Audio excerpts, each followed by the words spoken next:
Кээ бир айтат, ырдаган бул күнөө болот экен деп, ырдап да жүрөсүз. Күнү кандай айкалыштырып, анан өзүңүздүн күйөрмандардыга кандай бир багыт көргөзүп келе жатасыз? Мен эми илим жок да бизде.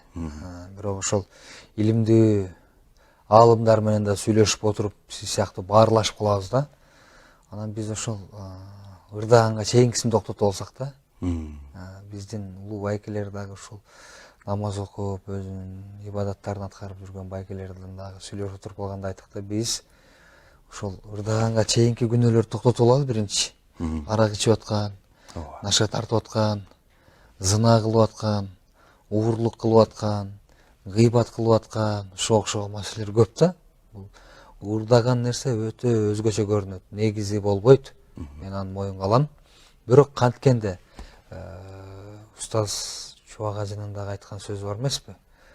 Мекенди даңазалаган, үй бүлөнү даңазалаган, Иман жолго чакырган. Иман жолго чакырган. Ушундай сыяктуу чыгармалар, сөздөр, сөзгө маани бериш керек биринчи орунда.